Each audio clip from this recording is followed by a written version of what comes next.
প্রিয় ভাই নওজোয়ান বাবা, সবার কাছে আমরা সবার কাছে কথা স্পষ্ট, একটি অনিবার্য সত্য বাস্তবতা আমাদের জীবনের চিরন্তন সত্য হলো আমাদেরকে মরে যেতে হবে। এই সত্যকে অস্বীকার করার, এই সত্যকে ভুলে যাওয়ার কোনো সুযোগ নেই। ভুলে গেলেও মরে যাবেন, মনে থাকলেও মরে যাবেন, হাসলেও মরে যাবেন, কাঁদলেও মরে যাবেন, দুঃখ বেদনায়ও মরে যাবেন, আনন্দ ফুর্তিতেও মরে যাবেন। কেউ থাকবে না। রাজপ্রাসাদের অট্টালিকাতে যে থাকে সেও মরে যাবে, জীর্ণ কুঠির কুড়ে ঘরে যে থাকে, দেখা উপরের দিকে তাকান, উপরে তারা গণেন, গণ ভাই তারা গণ, গইনা জানাও কটা হয়েছে মোট, উপরে কি দেখো, এদিকে তাকাও ভাই। সময় গুনে গুনে বারবার আমি সময়ের দিকে তাকাচ্ছি, অনেক রাত হয়েছে, রাত 12টা পার হয়ে গেছে। সারা রাত চুক্তি ওয়াজ করলে ফজরের নামাজ পড়বে কখন? তাহলে এই জন্য বললাম একটি অনিবার্য সত্য যে হাসি কিংবা কান্না, আনন্দ কিংবা বেদনা, আমাদেরকে মরে যেতে হবে, আমাদেরকে মৃত্যুবরণ করতে হবে। সমস্ত আউলিয়া বুজুর্গ পীর মাশায়েখ তাসাউফ তাজকিয়ার যত মেহনত করে, আধ্যাত্মিকতার যত মেহনত করে, মানুষের অন্তর পরিশুদ্ধ করার যত মেহনত করে, তন্মধ্যে সব তরিকা, সব আউলিয়া বুজুর্গদের একটি সবক আছে মুরিদদের প্রতি। অনেকগুলো সবকের মধ্যে এটা একটা সবক যে মৃত্যুর মুরাকাবা।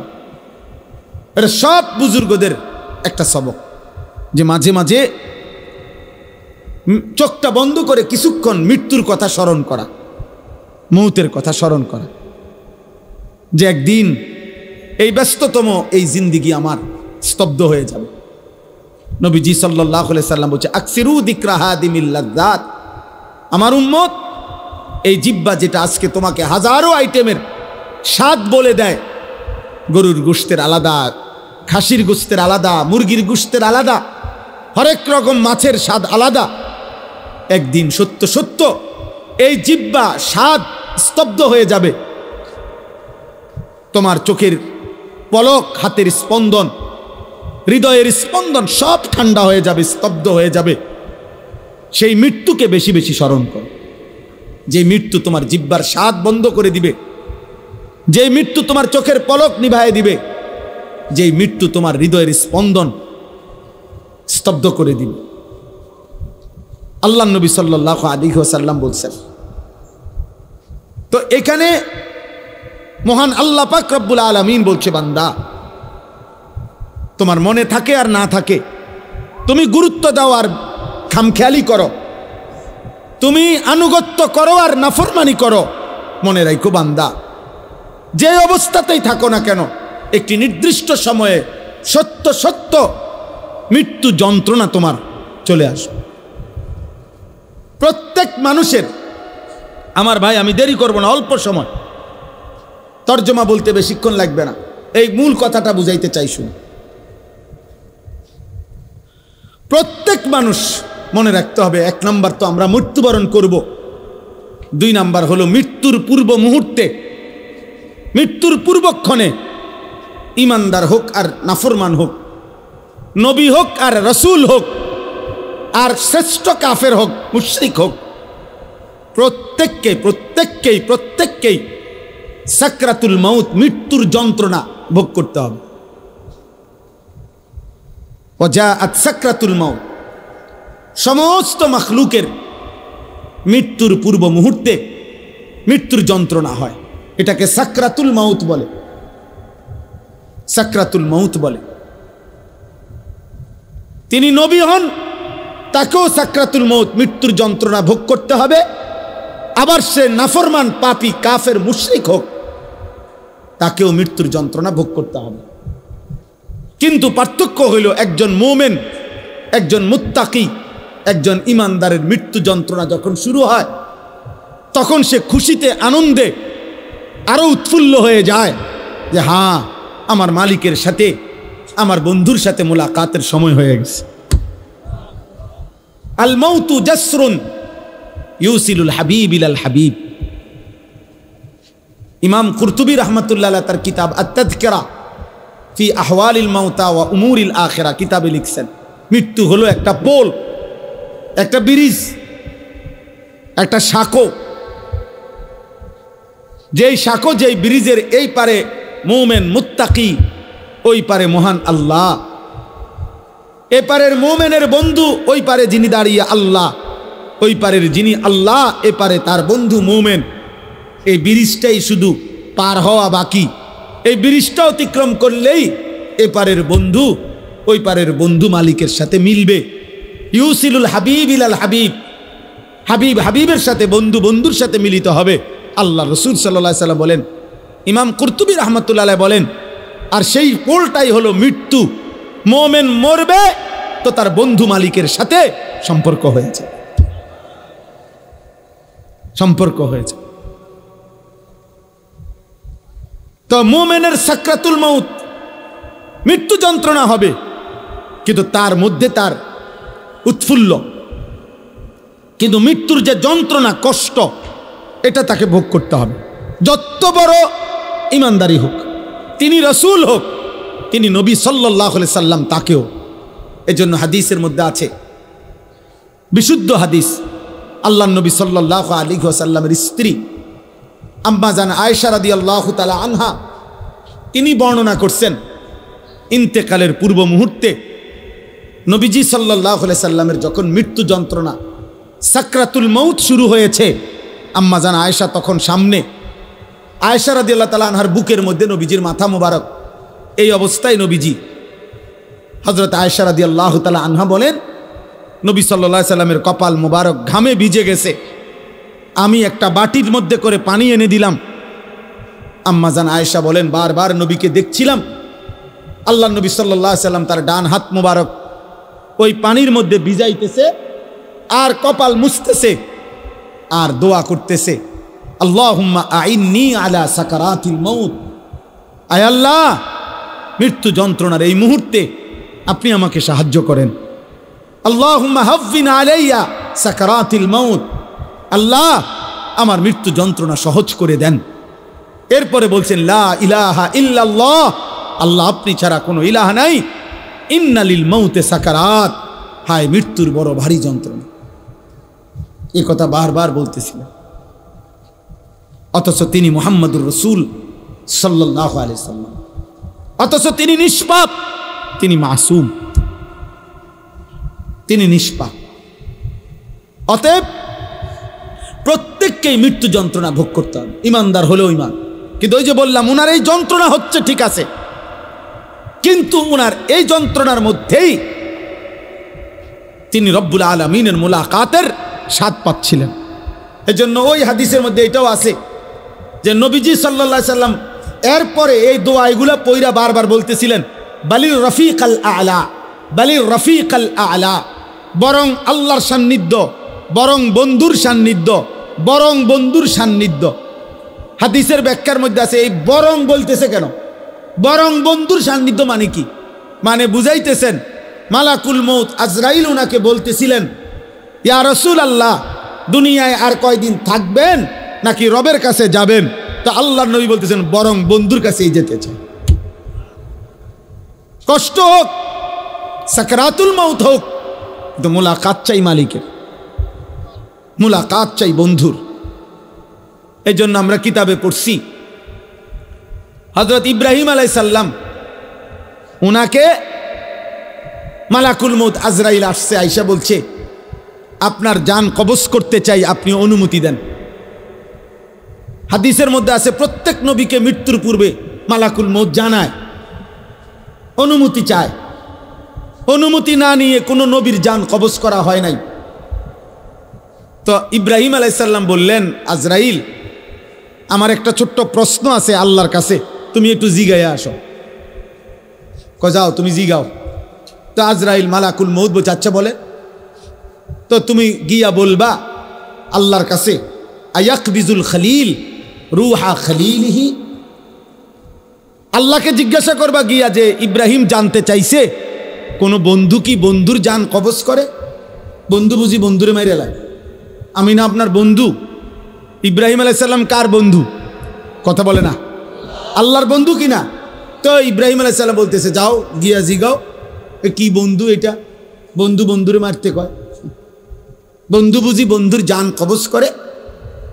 সুবহানাল্লাহ। আল্লাহ তাআলা তখন বললেন, জিব্রাইল, আরে আজরাইল, মালাকুল মউত, তাহলে এক কাজ করো, তোমারে আমি আরেকটা প্রশ্ন করতেছি ইব্রাহিমকে বলার জন্য, তুমি হেইটা গিয়া কও, যাও আবার যাও। তো মালাকুল মউত আইসা এবার ইব্রাহিম আলাইহিস সালামকে বললেন, আপনার কথার জবাবে আল্লাহ তাআলাও একটা প্রশ্ন করছেন, আপনি হেইটার উত্তর দেন। তো বলছে কি? তো আল্লাহ তাআলা জানতে চাইছেন, আয়াকরাহুল খলিল লিকা খলিলিহি, বন্ধু কি তাহলে বন্ধুর মুলাকাত সাক্ষাৎ চায় না? বন্ধু কি বন্ধুর সাক্ষাৎ পছন্দ করে না? তাইলে ইব্রাহিম আলাইহিস সালাম বুঝছে, হায় হায়, এ তো মারা না, এ তো বন্ধুর মুলাকাত, এ তো মৃত্যু না রে, এ তো আমার সেই মালিকের মুলাকাত। পুরাটা জীবন আমি যার জন্য পরীক্ষা দিছি, যার জন্য আমি নমরুদের আগুনের কুণ্ডলিতে পড়লাম, যার জন্য আমার জীবনটা নবীদের মধ্যে সবচেয়ে বেশি অঞ্চল ছাড়ছে, হিজরত করছেন, এলাকা ছাড়ছে বেশি, ইব্রাহিম আলাইহিস সালাম। তো সে তো বন্ধুর মুলাকাত। এজন্য দোস্ত, প্রথমে কথাটা বুঝাইতে চাইলাম যে মৃত্যুর যন্ত্রণা প্রত্যেকের হবে, বাকি মোমেন মুত্তাকি ইমানদার তার মৃত্যু যন্ত্রণা তার আনন্দের বিষয়। কষ্ট হচ্ছে ঠিক আছে, কিন্তু আনন্দ হচ্ছে যে আমার রবের মুলাকাত। এবার তার বিপরীতে দোস্ত, তার বিপরীতে সাকারাতুল মউত যদি কোনো নাফরমানের শুরু হয়, পাপী, তো তাফসীরের মধ্যে আছে প্রত্যেক মানুষকেই তো বললাম মৃত্যু যন্ত্রণা ভোগ করতে হবে। আজকে নওজোয়ান, এই তোমাদের কাছে আমার বিশেষ কথা এটা, একটু শুধু ইনসাফের সাথে শোনো, কষ্ট করছো ভাই। অনেক সদ্য ওলামারা বয়ান করছেন, তাফসীরের মধ্যে আছে এক টানা 900 বছর ধরে নেন কোন ব্যক্তি এই পৃথিবীতে হায়াত পাইছে, আর 900 বছর 950 বছর হায়াত পাওয়া এই পৃথিবীতে কারো উদাহরণ আসেনি? নাই। কে? নূহ আলাইহিস সালাম। কথা বলে না? তাহলে এই পৃথিবীতে 950 বছর বাঁচার উদাহরণ আছে কিনা? তো উদাহরণ তো আছে, আদম আলাইহিস সালাম।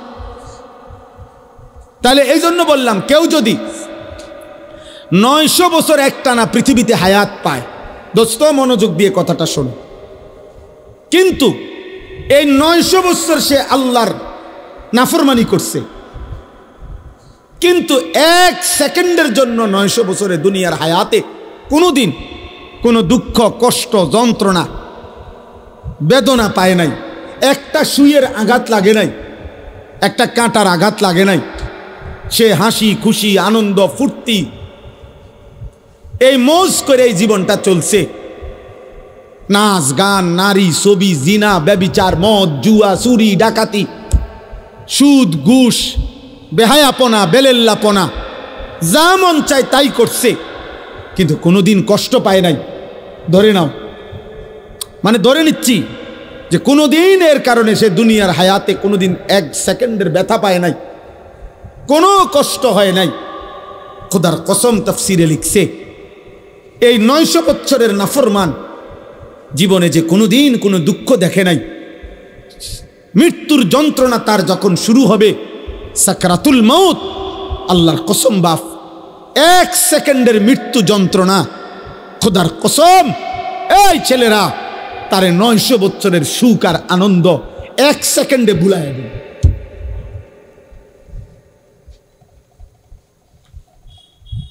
কবরের আযাব পরে, জাহান্নামের আযাব পরে, হাসরের আযাব দোস্ত আমার পরে, এগুলা তো আছে সামনে, কিন্তু 1 সেকেন্ডের মৃত্যুর যন্ত্রণা এখনো জান কবজ হয় নাই, শুধু মৃত্যুর যন্ত্রণা শুরু হয়েছে।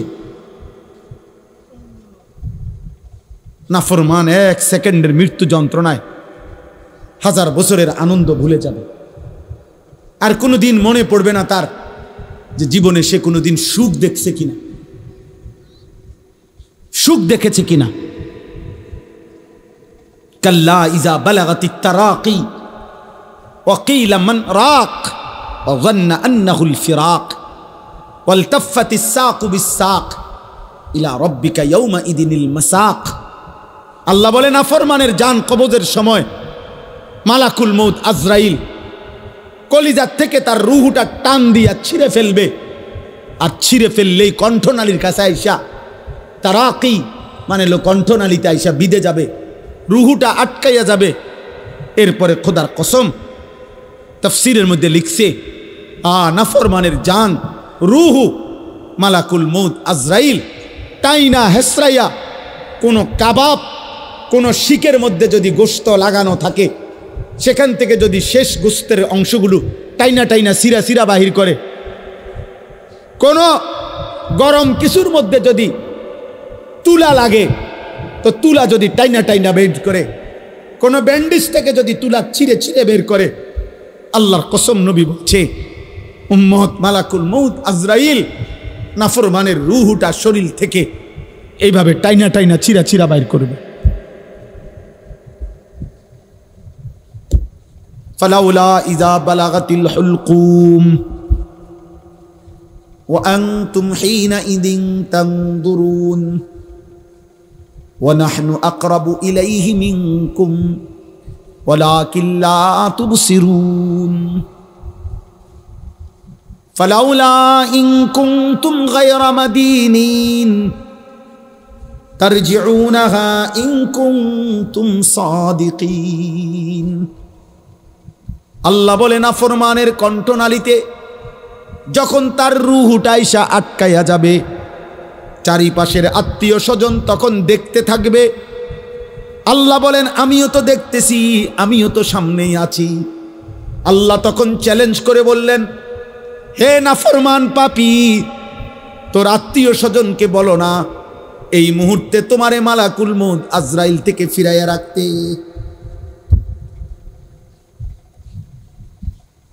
অতএব প্রিয় ভাইয়া, কবরের আযাব তো সামনে, জাহান্নামের আযাব তো সামনে, এক সেকেন্ডের মৃত্যু যন্ত্রণাও তো তুমি সহ্য করতে পারতা না। হযরত আমর ইবনুল আস রাদিয়াল্লাহু তাআলা আনহু নবীজির বিখ্যাত সাহাবী, ওনাকে বলা হয়েছিল মৃত্যুর পূর্বে ওনার ছেলে, উনি ইমানদার, উনি সাহাবী, ওনার ছেলে আব্দুল্লাহ ইবনে আমর ইবনুল আস উনিও সাহাবী। ছেলে বলতেছিলেন মৃত্যুর পূর্বে, আব্বা আপনার কাছে এই মুহূর্তে, শেষ মুহূর্তে মৃত্যু যন্ত্রণা কেমন মনে হইতেছে? প্রিয় ভাই শোনো, হযরত আমর ইবনুল আস বলছেন, ইয়া বুনাইয়া কাআন্না জিবালাদ দুনিয়া আলা সাদরি ওয়া কাআন্নি আতানাফাসু মিন সাকবিল ইবরা। এই কিতাব আমার কাছে গাড়িতে আছে। ওয়া জাআত সাকরাতুল মাউত বিল হক, এটাই কিতাবের নাম।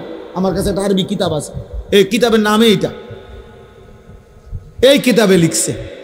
হযরত আমর ইবনে আস বলে, পুত, এই বাপ সন্তানকে বলছে, বাবা রে, আমার মনে হচ্ছে কাআন্না জিবালাদ দুনিয়া, দুনিয়ার সমস্ত পাহাড়গুলো আমার বুকে চাপ দিয়ে রাখছে। কাআন্না জিবালাদ দুনিয়া আলা সাদরি, মৃত্যু যন্ত্রণা আমার মনে হচ্ছে দুনিয়ার পাহাড়গুলো আমার বুকে চাপ দিয়ে রাখছে রে ফুত। ওয়া কাআন্নি আতানাফাসু মিন সাকবিল ইবরা, আর আমি যেন এই পাহাড় চাপা অবস্থায় আমি যেন সুইয়ের ছিদ্র দিয়া, সাকবিল ইবরা সুইয়ের ছিদ্র দিয়ে আমি যেন একটু একটু নিঃশ্বাস নিতেছি। আমার ছেলেরা, আমার কিশোর, আমার নওজোয়ান, আমার 16 বছরের সন্তান, এত অল্প বয়সে তুমি এত গুনাহ, এত নাফরমানি কেমনে করছো বাপ? তুমি কেমনে সহ্য করবে আব্বা? আমার 16 বছরের সন্তান আছে। আমার প্রথম সন্তানের বয়স 16 বছর বরাবর। এই জন্য 16 বছর বয়সী ছেলে তুমি আমার সন্তান।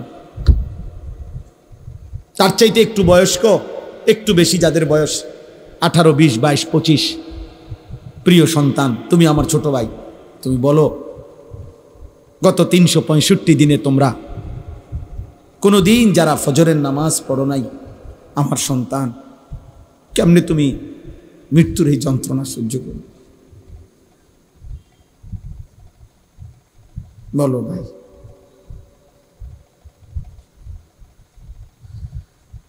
আহা, হ্যাঁ, সারা রাত যারা মোবাইলে নারী দেখো, ছবি দেখো, উলঙ্গ দৃশ্য দেখো, এত নারী, এত ছবি, এত জিনা, এত বেবিচার, এত অসভ্যতা, নিজের হাত যারা নিজের লজ্জাস্থানে গুনাহের কাজে ব্যবহার করছো, কি করছো বাপ? আমি যে এর চাইতে বেশি আর বলতে পারছি না। আমি যদি একলা পাইতাম যুবক তোমারে, আমি একলা আরো অনেক কিছু বলতাম। এনে আমার উস্তাদ বসা, মুরব্বী বসা, ওলামা বসা, বয়স্ক লোক বসা। আমার জিন্দিগির ফিকির এটা, আমার রাত দিনের মেহনত এটা। মানে কিশোর নওজোয়ান ফিরবে। বলো ভাইয়া, তোমরা কি হিসাবে? অগণিত ছেলের চেহারা দেখলেই বোঝা যায় বাপ, আজকের সারা দিনে যারা এক ওয়াক্ত নামাজ পড়ো নাই, হায় মুসলমানের সন্তান, কেমনে পারলা? তুমি কি মরবা না? তুমি কি কবরে যাইবা না বাপ? এই পৃথিবীর কত রাজা বাদশাহ কবরে চলে গেছে, তুমি কি কোনোদিন কবরস্থান দেখো নাই? তুমি কারো জানাজা পড়ো নাই? তুমি কি কোনো মানুষের লাশ দেখো নাই? আমি 5 দিন আগে আমার জ্যাঠার সাথে কথা বলে আসছি বাড়িতে, খোঁজ খবর নিছি। 5 দিন পরে আমার জ্যাঠা মারা গেছে। আমি জ্যাঠার দিকে তাকাইয়া বাড়িতে গিয়া দেখছি, আমার এই সেই মানুষটা যার সাথে আমি কথা বলছি, উনি নাই, চুপ হয়ে গেছে, হাত নড়ে না, পাও নড়ে না। আমি জানাজা পড়াইছি আমার জ্যাঠার, তো জানাজার আগে আমি আমার জ্যাঠার কবরটা খালি, তখন কবরে রাখে নাই। আমি কবরের দিকে তাকাইয়া অনেকক্ষণ, 8-10 মিনিট হইব, আমার বাবার কবরের পাশে আমার জ্যাঠার কবর। আমার আব্বা আগে ইন্তেকাল করছে। আমার জ্যাঠার কবরের দিকে তাকাইয়া অনেকক্ষণ খালি কবরের দিকে তাকাইয়া ছিলাম। তাকাইয়া আমার মনে হইল কবর যেন আমারে ডাক দিয়ে বলছে, আনিস, আমার কাছ থেকে 1 মুঠ মাটি দিছিলাম আমি তোমার জ্যাঠারে বানাইবার জন্য, আজ আমার মাটি আমি ফেরত নিলাম। ওয়াফিহা নুঈদুকুম। নওজোয়ান, তোমার মাটি মাটির কাছে ফেরত চলে যাবে। তুমি মাটি ছাড়া আর কিছু না। তোমার এই চোখ, নাক, কান, হাত, পাও, হ্যাঁ, এটা চোখ, নাক, কান, মাটি, মাটি, ওই মাটির টুকরা। ওয়ালাকাদ খালাকনাল ইনসানা মিন সুলালাতিন মিন তিন। আল্লাহ বলছে, শুকনো মাটি থেকে, ঠনঠনে মাটি, আমি সেখান থেকে মানুষকে সৃষ্টি করেছি। তুমি মাটির একটা টুকরা ছাড়া আর কিছু না। আর মাটির এক টুকরা এত অহংকার করা এত বড় মালিকের সামনে সাজে না রে বাপ, উচিত না, উচিত না। এত বড় মালিকের নাফরমানি করছো কেমনে? কোরআনুল করিম আল্লাহ নাজিল করছে 30 পারা। এতগুলো কথা আল্লাহ কোরআনে বলছে, 30 পারা নবীর জবান দিয়ে বলাইছে। 23টা বছর কোরআন শরীফে আছে, ফাবি আইয়ি হাদিসিম বাদাহু ইউমিনুন। আল্লাহ বলছে, বান্দা বল না রে, আমি আর কেমনে বললে, আর কোন কথা বললে, আর কতবার বললে বান্দা তুমি আমার কথা মেনে নিতা? এই নাফরমান, এই বেনামাজি, দাঁড়া, এখন দাঁড়া। ফজরের নামাজ পড়ো না যারা, গত 1 বছর ধরে হাইওয়ান মুসলমানের বাচ্চা এত নিকৃষ্ট হয়? তোর কোনো মা নাই, তোর কোনো বাপ নাই বেটা, তোর কোনো আল্লাহ নাই, তোর কোনো নবী নাই, তোর কোনো ধর্ম নাই। নাফরমান। জীবন মানে হুদা বাত, জিন্দিগি মানে শুধু বাত, জীবন মানে শুধু ঘুম, জীবন মানে শুধু পেশাব পায়খানা, জীবন মানে শুধু লজ্জাস্থানের চাহিদা পূরণ, এগুলো তো কুত্তারও পূরণ হয়। এই নাফরমান, খানা তো কুত্তাও খায়, ঘুম তো কুত্তাও যায়, পেশাব পায়খানা তো কুত্তারও হয়, লজ্জাস্থানের চাহিদা তো কুকুরও পূরণ করে। কুকুরের বাচ্চা হয় না? কথা বলে না? কুত্তার বাচ্চা হয়নি তো কুকুরের বাচ্চা হয়, মানেই তো তার চাহিদা পূরণ না হইলে বাচ্চা হয় কেমনে? তো তুমি এটা কি ভাবছো বাপ? এক ওয়াক্ত নামাজও পড়তা না, কেমনে বাঁচবা? ফাকাইফা তাত্তাকুনা ইন কাফারতুম ইয়াওমান ইয়াজালুল বিলদানা শিবা। আল্লাহ বলে, বান্দারে আমার, কেমনে রে বান্দা এত নাফরমানি করছো? আল্লাহ বলে, সেদিন হাসরের দিন আমার বান্দা কেমনে রে বাঁচবা বান্দা? এত নাফরমানি, এত মিথ্যা, এত চুরি, এত জিনা। এক মোমেন মুসলমান দাবি করে 30 বছর ধরে সুদ খাও। মুসলমান বুঝি 30 বছর সুদ খায়? মুসলমান কেমনে 30 বছর নাচ গান দেখে? মুসলমানের মা, মুসলমানের বোন কেমনে 20 বছর ধরে বেপর্দা? মুসলমানের ঘরে কেমনে প্রত্যেক দিন নাটক সিনেমা, নর্তকীর ছবি চলে, নাটক সিনেমা চলে? আল্লাহ বলেন, আমার বান্দা এই যে দিন রাত নাফরমানি করছো, ফাকাইফা তাত্তাকুন, ওই হাসরের দিন কেমনে বাঁচবা বান্দা? যেই দিনের একদিনেই দুঃখ কষ্ট আর পেরেশানি আর যন্ত্রণায় একদিনেই দুধের বাচ্চা, কোলের বাচ্চা বুড়া হয়ে যাবে। ইয়াউমান ইয়াজালুল বিলদানা শিবা। একদিনে, একদিনে, ইয়াউমান, কয়দিনে? একদিনে বাচ্চা বুড়া হয়ে যাবে, একদিনেই কালো চুল সাদা হয়ে যাবে।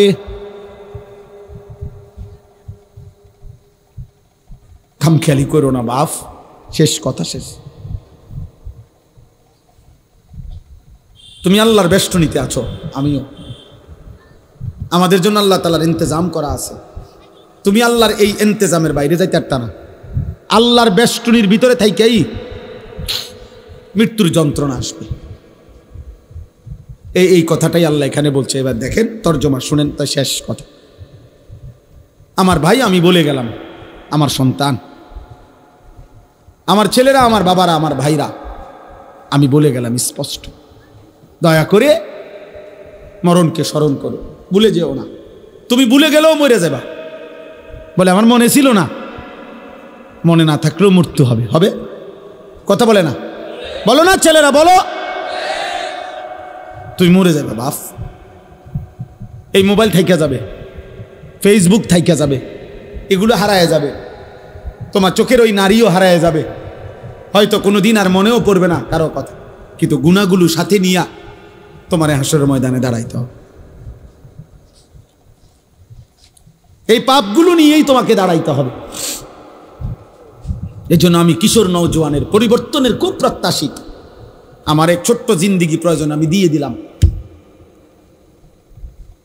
কিন্তু আমার একটা আশা, মুসলমানের নওজোয়ান তোমরা ইনশাআল্লাহ ফিরলে, তোমরা যদি ফজর নামাজ পড়ো, এতগুলো ছেলে ইনশাআল্লাহ কদর কসম ইসরায়েলের কুত্তাদের কলজা সুদ্ধা নড়ে উঠবে ইনশাআল্লাহ। সেজদাবিহীন বিজয় আসবে না বন্ধু। স্লোগান দিলে হবে না, শুধু স্লোগান দিলে। স্লোগান আমিও দিতাম, জানি। আমি ছাত্র জীবনে স্লোগানে সেরা ছিলাম। ঢাকা চৌধুরীপাড়া যখন পড়তাম দাওড়া রাকাম থেকে গিয়া, তখন স্লোগানে সেরা ছিলাম। হুজুররা আমারে স্লোগানের জন্য নিত, উড়াই লইতাম ভারু স্লোগান দিয়া। আলহামদুলিল্লাহ। আমার বড় ভাই, আমার মনে আছে, বড় ভাই আনি চল স্লোগান, চলেন ভাই, উড়াইলাম কোনান দিয়ে উড়াইতে। 2-4 ঘন্টাও মিছিল করতে পারতাম, একটা না, কোনো বিশ্রাম ছিল না। স্লোগান দিয়ে হবে না দোস্ত, শুধু কলিজার খুন, কপালের এই সেজদা মালিককে দিতে হবে। ভাইয়া, আরো 100 বছর চেষ্টা করেও কাফের বেঈমানদের সমপরিমাণ অস্ত্র, কাফের বেঈমানদের সমপরিমাণ ক্ষমতা, দুনিয়াবি আসবাব আমাদের হবে না। আমাদের বিজয় আমাদের ওই রবের কাছে। আমাদের উপরে যিনি তিনি আমাদের জন্য যথেষ্ট। আমরা যদি যথাযথ চোখের পানি দিতে পারি, আমরা যদি চোখের পানি ফেলতে পারি, সেজদা দিতে পারি, ইনশাআল্লাহ বিজয় আসবে। গাজাবাসী সন্তান খুব কষ্ট পাইতেছে বাপ। আজকেও পত্রিকা আসছে, সব পত্রিকা। গতকালকে বৃহস্পতিবার গাজার প্রায় 4.5 লক্ষ মানুষ, তারা আবার শেষবারের মতো ইসরায়েলের বেঈমান কুত্তারা বলছে, গাজাবাসীরে মাইকিং করে শুনাই দিছে, তোমাদেরকে পলায়নের জায়গা ছেড়ে দেওয়ার শেষ সুযোগ দেওয়া হলো, এরপরে আর বাঁচতে দেওয়া হবে না। ছোট ছোট মাসুম বাচ্চা নিয়ে মহিলারা খালি পায়ে, আজকের পত্রিকাতেও আসছে যে এরা হাঁটতেছে, ওরা জানে না ওরা কোথায় যাবে, ওরা জানে না। 12 কিলোমিটার পায়ে হাইটা একটা বাচ্চা একটা রুটির জন্য হাত পাইতা অনেক কষ্টে যখন একটা রুটি নিছে, রুটি নিয়ে যখন ফেরত আসছে, এই কিছুদিন আগে পত্রিকা আসছে, 12 কিলোমিটার পায়ে হাইটা রুটিটা নিছিল। এই রুটি নিয়ে যখন ফিরে আসছে, গাজার ওই ছেলেকে গুলি করার পরে বুলেটের আঘাতে রুটি হাতে মাসুম সন্তানের কলিজাটা ঝাঁঝরা হয়ে গেছে, ও আর রুটি খাইতে পারেনি।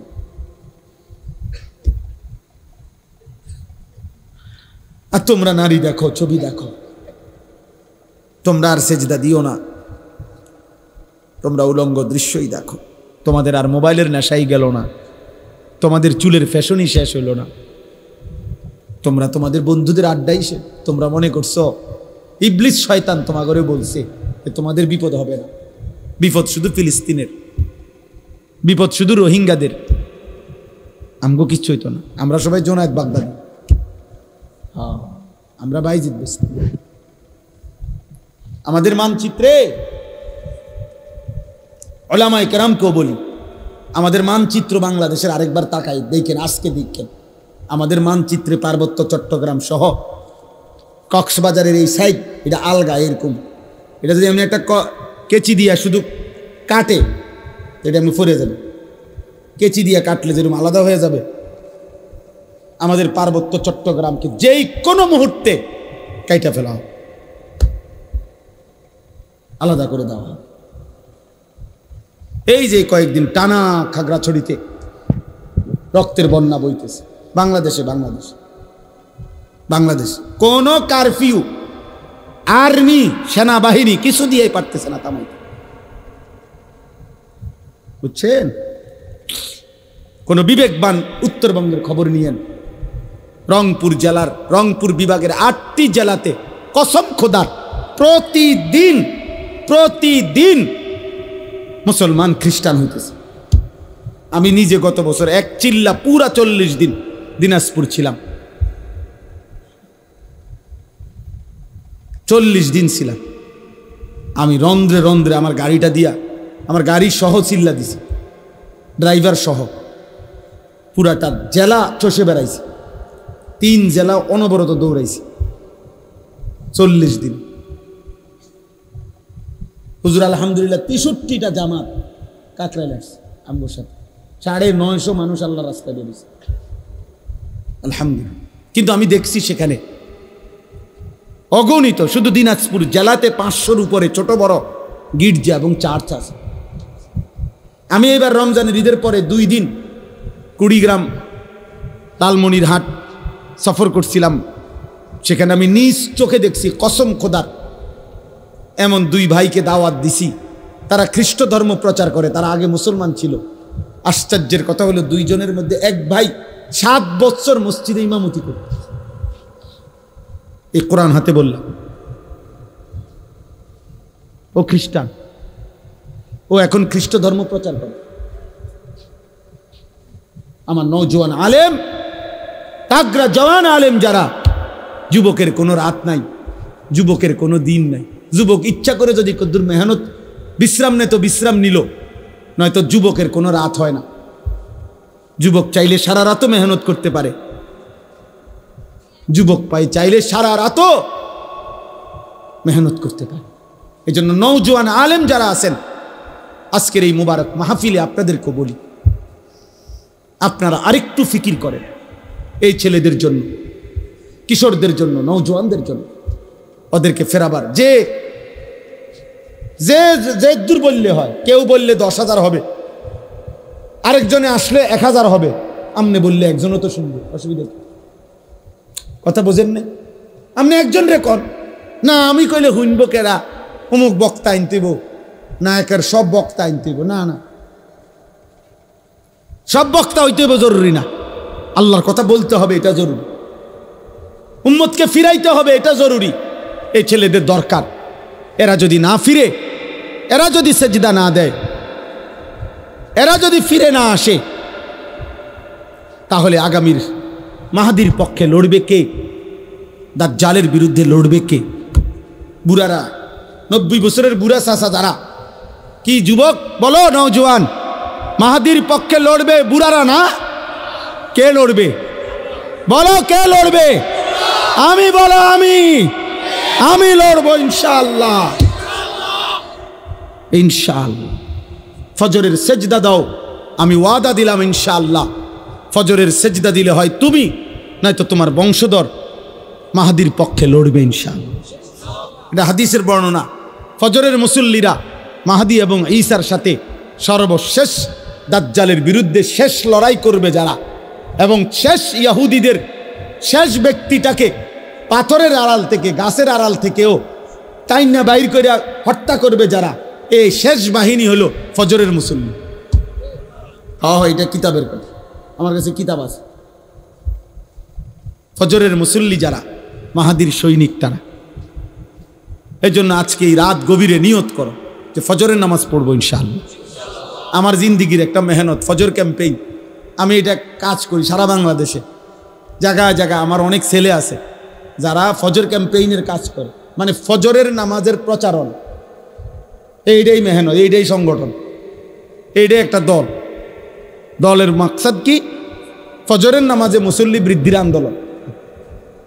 এটা আমার শায়েখ দিছেন, আমারে বলছেন, আমার শায়েখ আল্লামা মুফতি মুশতাকুন নবী কাসিম হুজুর আমার এই জিম্মাদারি যে মাওলানা এটা করবেন, কোনো ফিডাফিডি নাই, ঝগড়া নাই, ফজরের জন্য ডাকবেন। আমরা ইনশাআল্লাহ নওজোয়ান তোমাদেরকে বলল, একজন ছেলে সিদ্ধান্ত নিবা যে আমি ফজর পড়ব, আমার একজন বন্ধুকে ফজরের জন্য ডাকবো ইনশাআল্লাহ। 2 জন হইলে 4 জন হবে, 4 জন হইলে 8 জন হবে ইনশাআল্লাহ। হইতে পারে না ইনশাআল্লাহ? হইতে পারে ইনশাআল্লাহ। ফজরের নামাজে বিজয় আছে। ফাল মুগীরাতি সুবহা, আল্লাহ তাআলা বলছে যুদ্ধের ঘোড়া দুশমনের উপরে আক্রমণ করে ফজরের ওয়াক্তে। ফাল মুগীরাতি সুবহা ওয়াল আদিয়াতি যবহা ফাল মুরিয়াতি কদহা। এইটাও মজার। চলেন, রাত হয়ে গেছে। ওয়ালাকাদ খালাকনাল ইনসানা ওয়া না'লামু মা তুওয়াসওয়িসু বিহি নাফসু। এই আমি শেষ তরজমা বলি। আল্লাহ বলেন, বান্দা আমি মানুষকে সৃষ্টি করেছি। 2, আল্লাহ বলেন অন্তরের গভীরে যা আছে, তোমার অন্তরের যত কুমন্ত্রণা, গুনাহের মন্ত্রণা, ওয়াসওয়াসা, অন্তরের ভিতরে যা, আমি সেটাও জানি। তাহলে বাইরের গুলা জানেনি, কথা বলে না? হাত দিয়ে, চোখ দিয়ে, কান দিয়ে, নাক দিয়ে গুনাহ হইলে আল্লাহ জানেনি? আল্লাহ বলছে আমি অন্তরের ভিতরে যেটা সেটাও জানি। 3, ওয়া নাহনু আকরাবু ইলাইহি মিন হাবলিল ওয়ারিদ। আল্লাহ তাআলা বলে, বান্দা তোমার শিরা উপশিরা, শরীরের উপরে পশম, এরপরে চামড়া, এরপরে গোশত, এরপরে রক্ত। এই রক্ত সঞ্চালন হয় শরীরের মধ্যে। কতগুলো শিরা উপশিরা আছে যেগুলোর মাধ্যমে স্যালাইনের তারের মতো সারা দেহে রক্ত সঞ্চালন হয়। এগুলোর কোনো একটা কোনা, একটা রগ ছিঁড়ে গেলে পুরা দেহের রক্তের সার্কুলেশন বন্ধ হয়ে যাবে, কিছুক্ষণ পরে লোকটা মারা যাবে। এইটারে বলে ওয়ারিদ। এই যেই রগগুলোর মাধ্যমে, ওই উপরের এগুলো না, রক্তের সাথে মিশ্রিত যেই রগগুলোর মাধ্যমে মানুষের দেহে রক্ত সঞ্চালন হয়, শিরা উপশিরা, আল্লাহ তাআলা বলেন ওইগুলো তোমার দেহের ভিতরে যত কাছে, আমি আল্লাহ তোমার তার চাইতে বেশি কাছে। ওয়া নাহনু আকরাবু ইলাইহি মিন হাবলিল ওয়ারিদ। আমি বান্দা তার চাইতে কাছে। ওমা তাকুনু ফি শানিন ওমা তাতলু মিনহু মিন কুরআনিন ওয়ালা তা'মালুনা মিন আমালিন ইল্লা কুন্না আলাইকুম শুহুদান।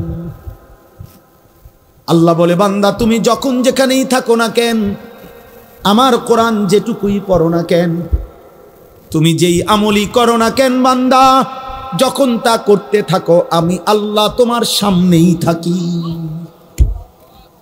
ইজ তুফিদুনা ফি, আমি আছি তো বান্দা। আয়াহসাবু আল্লাম ইয়ারাহু আহাদ, আল্লাহ বলে বান্দা, আমার বান্দা কি ভেবেছে তাকে কেউ দেখে না? আমগরে কেউ দেখে না, দেখে না। একে আরো জোরে বলো, আরো জোরে বলো, জোরসে বলো, আল্লাহ আল্লাহ। ইদ ইয়াতালাক্কাল মুতালাক্কিয়ানি আনিল ইয়ামিনি ওয়া আনিশ শিমালি কাঈদ। আল্লাহ বলেন, আমি তো আছি বান্দা, সাথে সাথে ডানে বামে 24 ঘন্টা দুইজন ফেরেশতা আছে, আছে কিনা? মা ইয়ালফিজু মিন কাউলিন ইল্লা লাদাইহি রাকিবুন আতীদ। আল্লাহ বলেন, এর অতিরিক্ত তোমার জবান দিয়ে, এই দুই ঠোঁটের মাঝখান দিয়ে যা কিছু উচ্চারণ হয়, ভালো কিংবা মন্দ, দরকারি কিংবা বেদরকারি, জিকির কিংবা গালি, ভালো কিংবা মন্দ, যাই বের হয়, আরেকজন সদা তৎপর চৌকান্না ফেরেশতা তোমার কথা এবং জবানের উচ্চারণগুলো লিখছে। এই 5টা আল্লাহ বলেন, আমি তোমাকে বানিয়েছি, আমি তোমার অন্তরের ভিতরেরটাও জানি, আমি তোমার ভিতরের রগ ও রেশারও কাছে, আমি আল্লাহর 2জন ফেরেশতা ডানে বামে আছে, আমি আল্লাহর আরেকজন ফেরেশতা তোমার জবানের উচ্চারণ লেখে। এই বেষ্টনীর মধ্যে অবস্থায় ওয়াজাআত সাকরাতুল মাউতি বিল হক, একদিন সত্য সত্য তোমার মৃত্যু যন্ত্রণা চলে আসবে। কামে লাগাইলেও আসবে, নষ্ট করলেও আসবে। যালিকা মা কুনতা মিনহু তাহিদ, এই মৃত্যু থেকেই তুমি পলায়ন করেছিলে। অতএব আল্লাহ বলেন, তুমি কামে লাগাও আর নষ্ট করো, তুমি হায়াত আমলে কাটাও আর নাফরমানিতে কাটাও, আমার এই প্রহরা, আমার এই ব্যবস্থাপনা, আমার ফেরেশতাদের এই লেখনী, আমার জবানের এই ফেরেশতার এই লিখুনির মাঝখান দিয়েই তোমার এই মৃত্যু যন্ত্রণা শুরু হবে। আর তুমি মরে যাবা, কবরে যাবা, একদিন হাসরের ময়দানে তোমার এই জিন্দিগির ভালো কিংবা মন্দের হিসাব হবে। আর তুমি তখন জানতে পারবা যে তোমার জিন্দিগি কি করা উচিত ছিল, কি করা উচিত ছিল না। কিন্তু সেদিন বুঝবা, লাভ হবে। হবে, কথা বলে না হবে? ইয়াউমা ইযিন ইয়াতাযাক্কারুল ইনসান ওয়া আন্না লাহুদ যিকরা। আল্লাহ বলেন, সেদিন সব মনে পড়বে, কিন্তু মনে পড়ে কি লাভ হবে? এই জন্য রাত গভীরে আমি অনুরোধ করলাম, সবাই আমরা ইনশাআল্লাহ দিন মানব, আল্লাহকে মানব, ঠিক আছে ইনশাআল্লাহ? 5 ওয়াক্ত নামাজ পড়বো তো ইনশাআল্লাহ? ফজরের নামাজ, ফজরের নামাজ আলাদাভাবে বলেন, ফজরের নামাজ কোন নামাজ? ফজরের। রাসূলুল্লাহ সাল্লাল্লাহু আলাইহি সাল্লামের একটা সুন্নাত আমল করার চেষ্টা করব। উঠো না ভাই, দোয়া করে ওঠো। রাসূলুল্লাহ সাল্লাল্লাহু আলাইহি সাল্লামের একটা সুন্নাত জীবনটা সাজাইবার চেষ্টা করা। নবীজির একটি সুন্নাত দামি।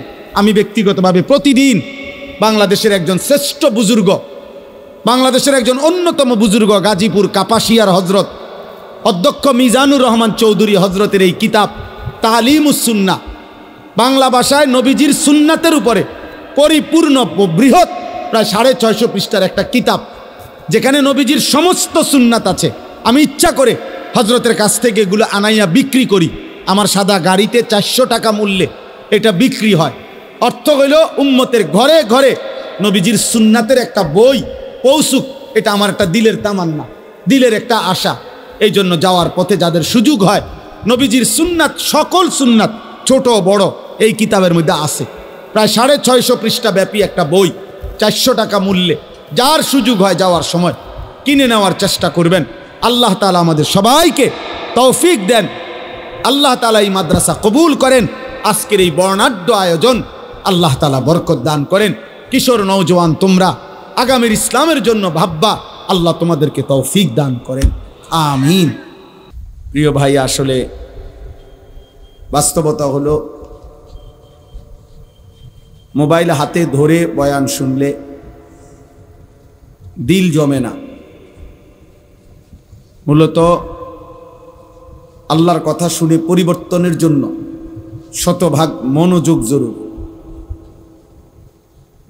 কোরআনুল কারীমের মধ্যে আল্লাহ তাআলা বারবার এই কথাটা বলছে, ফাসতামিউ লাহু ওয়া আনসিতু। আমার কোরআন যখন পড়া হয় মনোযোগ দিয়ে শোনো এবং চুপ থাকো। মুসা আলাইহিস সালামকে আল্লাহ তাআলা বলছেন, ওয়া আনা ইখতারতুকা ফাসতামি' লিমা ইউহা, যে মুসা তুর পাহাড়ে যে তোমাকে এনেছি আমি আল্লাহই বাছাই করেছি, অতএব আমার ওয়াহি, আমার কথা মনোযোগ দিয়ে শোনো। ফাসতামি'। কোরআনুল কারীমে আল্লাহ তাআলা বলছে, ফাবাশশির ইবাদ আল্লাযীনা ইয়াসতামিউনাল কাওলা ফায়াত্তাবিউনা আহসানা। হে নবী, আপনি আমার ওই বান্দাদেরকে জান্নাতের সুসংবাদ দিয়ে দেন যারা মনোযোগ দিয়ে কথা শুনে অতঃপর কোরআন সুন্নাহর অনুসরণ করে। তাইলে আল্লাহ তাআলা বিভিন্নভাবে কথাটা উল্লেখ করেছেন মনোযোগের জন্য। এজন্য যত বেশি মনোযোগ, আন্তরিকতা, আগ্রহ দিয়ে আল্লাহর কথা শুনবে তো ধীরে ধীরে জিন্দেগি পরিবর্তন হবে, ধীরে ধীরে বদলাবে। লাআল্লাকুম তুরহামুন, আল্লাহ ওয়াদা দিছে, যদি মনোযোগ দিয়ে শোনো এবং চুপ থাকো তো তোমাদের উপরে আল্লাহর রহমত বর্ষিত হবে। আর তাফসীরের মধ্যে আছে রহমত বর্ষিত হবে মানে হলো তৌফিকুত তাআ, আল্লাহ তাআলা ওই কথাগুলোর উপরে আমল করার তৌফিক দিবে। এই আমল করার তৌফিক পাওয়া, আল্লাহর কথা শুনবার পর আমলের সুযোগ হওয়া, এটা হলো রহমত, এটা হলো ইলম। এমনিতে শুধু জানা, এগুলো অনেকেই জানে, কিন্তু আমলের তৌফিক হওয়া, আমলে বাস্তবায়ন হওয়া, এটা রহমত, এটা ইলম। ইলম তখনই ইলম হয় যখন তা আমলে পরিণত হয়। আর নাই তো এটাকে বলা হয় মালুমাত। এমনি কিছু বিষয় জানে, মনে করেন গত 10 বছরও যে কোনোদিন 5 ওয়াক্ত নামাজ পড়ে নাই, তারেও যদি জিজ্ঞাসা করেন এমন মুসলমানকে যে নামাজ কয় ওয়াক্ত, তো সে কি বলবে? 12 ওয়াক্ত। কয় ওয়াক্ত? না, হে কি বলবে মনে হয়? ও 5 ওয়াক্তই বলবে। তাহলে এটা হেও জানে, নামাজ যে 5 ওয়াক্ত এটা সেও জানে, কিন্তু এটা এলেম না, এটা মালুমাত, এটা তার একটা অর্জিত জ্ঞান, এমনি জানে। আর আজকে 30 বছর যাবত যে সুদ খায় এমন একজন মুসলমানকে জিজ্ঞাসা করে দেখেন যে ভাই সুদ খাওয়া কি, সে কি বলবে? মুস্তাহাব। কি? তো এটা তো হেও জানে, হারাম করে নিজেই তো জানে হারাম, ও তো নিজেই বলতেছে হারাম, তাহলে এটা তো সেও জানে, কিন্তু এটা এলেম না। এলেম তখনই এলেম হয় যখন তা আমলে পরিণত হয়। মুফতি শফি রহমতুল্লাহ আলাই এ কথা বলছে। তো এই জন্য বললাম, আমলে পরিণত হওয়ার জন্য, আমলের তৌফিক পাওয়ার জন্য, রহমত পাওয়ার জন্য আল্লাহর কথা মনোযোগ দিয়ে শুনতে হয়। একজন বিশ্ববিখ্যাত বুজুর্গ ছিলেন, ইমাম ছিলেন, হাদিসের জগতে ইমামুল জারহ ওয়া তা'দীলদের অন্যতম সুফিয়ান ইবনে উয়াইনা রাহমাতুল্লাহি আলাইহি। তিনি বলছেন 5টি জিনিস একসাথে হলে এলেম পূর্ণ হয়। 1 নম্বর আল ইস্তিমা, মনোযোগ দিয়ে শোনা। 2 নম্বর আল ফাহমু, বুঝতে চেষ্টা করা যে কি বললো, আমি বুঝলাম কিনা। 3 নম্বর আল হিফজু, মুখস্থ করা। 4 নম্বর আল আমালু, আমলে পরিণত করা। 5 নম্বর আন নাশরু, অন্যের কাছে পৌঁছিয়ে দেওয়া। মনোযোগ দিয়ে শোনা, বুঝতে চেষ্টা করা, মুখস্থ করা, আমলে পরিণত করা, অন্যের কাছে পৌঁছিয়ে দেওয়া। এই 5টা একত্র হলে ইলম পূর্ণ হয়। অনেক তালেব ইলম ভাই আছে, তোমাদের জন্য বললাম। এই জন্য আমি এই বিষয়টা কঠোরভাবে বলতে চাই মোবাইল হাতে ধরে রাখলে দিল বসে না, মনোযোগ আসে না। যে এটা ধরে রাখে সারাক্ষণ তার অন্তরে এই মোবাইলের কথাই মনে পড়ে, সারাক্ষণ দিলের মধ্যে এটাই আসা যাওয়া করে। এই জন্য একবার আগায়, একবার ফিচ্ছায়, একবার ডাইন দিকে নেয়, বাম দিকে নেয়, ছোট করে, বড় করে, এ বিভিন্ন রকমের সদর বদর করে। হ্যাঁ হ্যাঁ, বাস্তব, এটা পরীক্ষিত কথা। ফলে ওই বাচ্চারা সারাক্ষণ ফিকির এটা নিয়ে। এখন কারো মোবাইলের মধ্যে যদি 1 লক্ষ ওয়াজ থাকে, সুন্দর করে ক্লিয়ার সাউন্ড, ক্লিয়ার আওয়াজ, ক্লিয়ার পুরা আওয়াজ, মনে করেন এমন 10,000 না 10 লাখ ওয়াজ আছে, তো তার কবর রাজা মাফ তো লাভ হইল কি? আর তাহলে লাভ কি হলো? এর জন্য হাকিমুল উম্মত মুজাদ্দিদুল মিল্লাত হযরত মাওলানা শাহ আশরাফ আলী থানভী রাহমাতুল্লাহি আলাইহি বলছেন, মানুষের অন্তর, মানুষের দিল একই মুহূর্তে 2 জিনিস একই মুহূর্তে ভাবতে পারে না। এটা মনোবিজ্ঞানেরও কথা। অন্তর একসাথে 2 জিনিস ভাবে না, একটা সরাইয়া আরেকটা ভাবতে হয়। এজন্য মোবাইলের ভাবনা যদি দিলের মধ্যে বসে থাকে তো নিজের ভাবনা আর আসবে না, নিজের কোনো অনুভূতি জাগবে না। এজন্য দোস্ত, আমি আবারও অনুরোধ করছি, একজনও হাতে মোবাইল ধরে ভিডিও বা রেকর্ড করার চেষ্টা না করে। যার অসুবিধা হয় চলে গেলে ভালো। আমি আবারও বলছি, যেহেতু আমি নির্বাচনের জনসভা না, আমি কোনো প্রার্থীও না, ভোট চাইতে আসি নাই,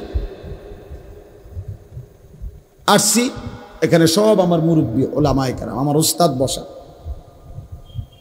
হুজুর আমার সরাসরি উস্তাদ, আজকের মাহফিলের যিনি সভাপতি, এই এলাকার কৃতি সন্তান, ব্রাহ্মণবাড়িয়ার হাজারো লাখো ওলামায়ে কেরামের হৃদয়ের মানুষ, সারা দেশের ওলামায়ে কেরাম যাকে ভালোবাসেন, হযরত মাওলানা আলী আজম সাহেব হুজুর আমার সরাসরি উস্তাদ, আমি দারুল আলকাবেরই ছাত্র। তাইলে এই জন্য মুরব্বীদের সামনে শুধু বলা সামান্য কিছু কথা, শতভাগ মনোযোগ জরুরি। আজকের রাত না, সব সময়। এরপরে আমি যে বললাম, আমার কথা হইল বিকট আওয়াজে ঠিক বলে ওঠা, আর তখন পাশের 10 জনে হাসে, মানে অন্যরা হাসে দিছে এই ঠিক। এটা কি ধরনের কথা হলো? এটা তো একটা ফালতু আওয়াজ হলো, এটা তো ভদ্রতা হলো না। অন্যরা যদি হাসিয়াই দেয় তত বুঝাই গেল এটা মস্কারি করা হলো, এটা তো এক ধরনের তামাশা করা হলো। এই জন্য এটা জরুরি বুঝা। অনর্থক এতটা বিকট আওয়াজ করা কোনো প্রয়োজন নেই। স্বাভাবিক ঠিক বললে কোনো গুনাহ নাই, কিন্তু স্বাভাবিক আওয়াজে বললাম। রাসূলুল্লাহ সাল্লাল্লাহু আলাইহি ওয়াসাল্লাম বলছেন একদিন সাহাবাদেরকে, তোমরা কোনো বধির যে কানে শোনে না এমন কোনো মালিককে ডাকো না, আবার যে তোমাদের থেকে দূরে এমন কাউকেও ডাকো না। এজন্য আমরা আখলাক শিখা দরকার। শুধু একজন হুজুর দেখতে আসলাম তামসা, এটা হলে হবে না ভাই। প্রিয় কিশোর নওজোয়ান সবাইরে বলি, জনপ্রিয়তা এটা একটা ধোঁকা। জনপ্রিয়তা ধোঁকা। কারো জনপ্রিয়তা দ্বারা বক্তারও কোনো ফায়দা নাই, শ্রোতারও কোনো ফায়দা নেই, কোনো লাভ নেই। মনে করেন আমারে 1 কোটি মানুষ চিনে, একেবারে সারা বাংলাদেশের 10 কোটি মানুষ আমারে চিনে, তো আমার কবর রাজা মাফ তো তার লাভ হলো কি? তা আমি এই জনপ্রিয়তা দিয়ে করবো কি? আর একটা ছেলে ভাবো ভাই, যে মনে করেন আমারে চিনে 10 লাখ মানুষ, 1 কোটি মানুষ আমারে চিনে, তো এতে তোমার লাভ কি? আমারে চিনলে তোমার কিতা? তুমি লাফাও কিতা? চিনে আমারে ফাল মার দি তুমি। কথা বুঝছেন না? মানুষে চিনে তো আমারে না, তো তোমার কিতা? তুমি এরকম লাভ মারো কা, দৌড় মারো কেন? তাইলে আমার জনপ্রিয়তা দিয়া তোমার লাভ কি? কথা বলে না। আমার জনপ্রিয়, আমারে চিনলে তোমার লাভ কি? আমারে না চিনলে তোমার সমস্যা কি? আমি তোমার ভাত খাই, এই জন্য না আমার কোনো ফায়দা আছে না আপনাদের কোনো ফায়দা আছে। উভয়ের জন্যই, বক্তা শ্রোতা উভয়ের জন্যই খোদার কসম ঈমান আমলের মধ্যেই ফায়দা। উসিকুম ওয়া ইয়া, যুগ যুগ ধরে বুজুর্গানে দ্বীন বলতেন, আল্লাহর কথা বলে বলতেন যে হে আল্লাহর বান্দারা, আপনাদেরকেও বলছি নিজেকেও বলছি। তাহলে কোরআনুল কারীমের সমস্ত কথার, আজকের সমস্ত ওয়াজের মুখাতব সম্বোধন বক্তার জন্য, শ্রোতার জন্য। মানে যে কথাগুলো আপনাদেরকে আমল করতে বলা হয়, তো এগুলোর থেকে আমরা মুক্ত নাকি আমরা বাদ? কথা বলে না, আমরা বাদ। বেশি বয়ে আবার প্রয়োজনীয় কথাটাও না কই, না কইতাম না, কথাই কইতাম না। তাহলে এত ভালো আবার ভালো না, মানে প্রয়োজনীয় কথা বললেন, ঠিক আছে ইনশাআল্লাহ। তাইলে বুঝাইলাম আমরা উভয়ই মুখাতাব। আমাদের কোরআন যিনি বলতেছেন তাকেও সম্বোধন করে বলা হচ্ছে, যিনি শুনতেছেন তাকেও সম্বোধন করা হচ্ছে। কোরআনুল কারীমের মধ্যে আছে আল্লাহ তাআলা নবীজিকে বলছেন সাল্লাল্লাহু আলাইহি সাল্লাম, ফাকাতিল ফি সাবিলিল্লাহ লা তুকাল্লাফু ইল্লা নাফসাক ওয়া হাররিদিল মুমিনিন। সূরা নিসার আয়াত। সাংঘাতিক কথা এটা। আল্লাহ তাআলা আমাদের নবীকে বলছেন সরাসরি, বন্ধু আল্লাহর পথে যুদ্ধ করতে গিয়ে যদি আপনার সাথে একজনও না থাকে, কেউ নাই, আপনি একাই তবু আল্লাহর পথে যুদ্ধ করেন। ফাকাতিল ওয়াহিদ মুযাক্কারে হাজির, লা তুকাল্লাফু ইল্লা নাফসাক। কারো কোনো ব্যাপারে যদি জবাব আপনি নাও দেন, কিন্তু আপনি নিজের বিষয়ে মুকাল্লাফ, আপনাকে আপনার ঈমান আমলের ব্যাপারে কিন্তু জবাব দিতে হবে।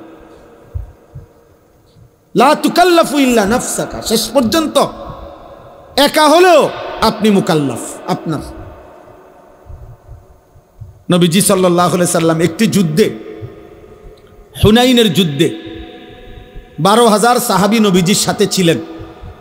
যুদ্ধের প্রথম আক্রমণে, মানে অনেক ঘটনা, আমি শুধু মূল কথাটা বলতেছি। যুদ্ধের প্রথম কাফেরদের প্রথম আক্রমণেই শুরুতেই 12,000 সাহাবী নবীজিকে ছেড়ে যুদ্ধের ময়দানে ছত্রভঙ্গ হয়ে গেছে। কিন্তু আল্লাহর নবী সাল্লাল্লাহু আলাইহি ওয়াসাল্লাম একা সেই যুদ্ধের দিন ময়দানে আপন জায়গায় মজবুতির সাথে দাঁড়িয়েছিলেন।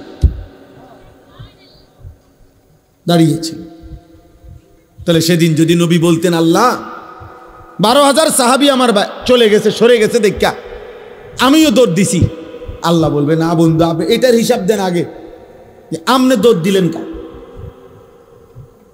আবু বকর, ওমর, ওসমান, আলী, হ্যাঁ করে আমি আলাদা জিগামু, তারার বিচার আমি তারটা করবো, কিন্তু আপনি দৌড় দিছেন কেন? আমাদের কি সমস্যা? তাহলে রাসূলুল্লাহ সাল্লাল্লাহু আলাইহি সাল্লামও আল্লাহর কালাম, আল্লাহর বিধানের মুকাল্লাফ। আল্লাহ তাআলার প্রত্যেকটি কথা যা তিনি উম্মতের কাছে পৌঁছাইছেন তা উনার নিজের জন্য, উনি নিজেও তার শতভাগ আমল করেছেন। মা উরিদু আন উখালিফাকুম মা আনহাকুম আনহু। নবীরা বলতেন যে বিষয় থেকে তোমাদেরকে আমরা নিষেধ করি, উদ্দেশ্য আমাদের এই নয় আমরা তা করব না। গুনাহ তোমাদের জন্য গুনাহ, গুনাহ আমার জন্য গুনাহ, আমল তোমাদের জন্য আমার জন্য। এই জন্য প্রিয় ভাই, বাবা, তালেবে ইলম, সবার জন্য আমার কথা, আমরা সবাই মিলে আল্লাহর কথার মুহতাজ, মুখাপেক্ষী। এজন্য বুজুর্গরা বলতেন উসিকুম ওয়া ইয়া, আপনাদেরকেও বলছি নিজেকেও বলছি। পাকিস্তানের বিশ্ববিখ্যাত বুজুর্গ ছিলেন পাকিস্তানের একসময় মুফতি আজম ছিলেন হজরত মৌলানা মুফতি রশিদ আহমদ লুধিয়ানভি রহমতুল্লাহ আলাইহি, বিশ্ববিখ্যাত ফতুয়ার কিতাব আহসানুল ফতুয়ার লেখক, অনেক বড় বুজুর্গ আলেম ছিলেন, মুজাহিদ ছিলেন। মুফতি রশিদ আহমদ লুধিয়ানভি রহমতুল্লাহর বয়ানের মধ্যে আমি পড়ছি খুতবাতুর রশিদ, ওইখানে লিখছে যে হজরত বলেন যে কথাগুলো আপনাদেরকে বলছি, উসিকুম ওয়া ইয়া, আপনাদেরকেও আমাকেও, হজরত বলেন নাহুর কায়দার কারণে উসিকুমের কুম আগে বলতে হইছে, ওয়া ইয়াকে পরে বলতে হইছে, গ্রামারের কারণে। কারণ নয়তো এটা উচ্চারণ করতে গিয়ে নিজের কথাটা আগে বলতাম, এরপরে বলতাম আপনাদের কথা। এই জন্য বাপ, আমি অল্প একটু সময় সামান্য কিছু কথা আরজ করতে চাই। আলহামদুলিল্লাহ, আমাদের মাথার তাজ যারা, তারা আজকের এই মাহফিলে বয়ান করছেন। খতিব আজম মুনাজিরে জামান আল্লামা নুরুল ইসলাম অলিপুরি দামাত বারাকাতুহুম যেই মজমায় বয়ান করছেন, এরপরে আমগো মতো আঙ্গাল কাঙ্গাল ওইখানে বয়ান করা মানায় না। ছোট্টবেলার থেকে ছাত্র জীবন, তালেব এলেমের পুরাটা জীবন, যতদিন ছাত্র ছিলাম সবচেয়ে বেশি আকাঙ্ক্ষা করতাম যে অলিপুরি সাহেব হুজুরের একটা বয়ান শুনবার জন্য। আমি হুজুরকে নিজে বলছি যে হুজুর আজকে কত বছর বয়ান করেন? ওই যে কমপক্ষে 52 বছর বয়ানই করে। বয়স কত, শুরু করছে কখন? সুবহানাল্লাহ। আজ থেকে 50 বছর আগেও মনে হয় যেই আওয়াজ, যেই শব্দ, যেই বিশ্লেষণ, 50 বছর পরেও একই শব্দ, একই উচ্চারণ, একই বিশ্লেষণ, অলিপুরি। আমি এই জন্য প্রায় বলি আল্লামা নুরুল ইসলাম অলিপুরি দামাত বারাকাতুহুম তিনিই একটা ব্র্যান্ড, মানে এই নামটাই একটা ব্র্যান্ড। হযরত যা বলেন তা কখনোই অগোছালো হয় না, কখনোই অগোছালো হয় না। হযরত যা বলেন তা শেষ পর্যন্ত, শেষ মিনিটে এসে দেখলে দেখা যায় উনি শুরুর থেকে যেখানে যেখানে কথা ছিটাইছিলেন সবগুলো মণি মুক্তার মতো, মালার মতো আবার মিলাইয়া দেন। এটা আমি উনার মধ্যেই একমাত্র দেখছি। আমার জীবনেও আমি বহু বক্তার ওয়াজ শুনছি, কিন্তু হয়তো উনার 2 কথা 3 কথা ছুটটা যায়, কথার তালে উনি হয়তো এখান থেকে এটা প্রসঙ্গটাই বাদ দিয়ে লাইছে। কিন্তু হুজুরের সব কথা শুরুর থেকে মনে হয় উনি বাংলাদেশ, ভারত, চীন, জাপান, ইরান, তুরান জায়গায় গেছে গা, এগুলা কেমনে হুজুরে গোলায় আনবো। তো ঠিক এই শেষের 10 মিনিট কেউ মনোযোগ দিয়ে শুনলে বুঝে যে হযরত সব কথারে একসাথ করে ফেলছে। আল্লাহ তাআলা এমন মহান ব্যক্তিকে আমাদের মাথার উপরে আফিয়তের সাথে দীর্ঘায়িত করে।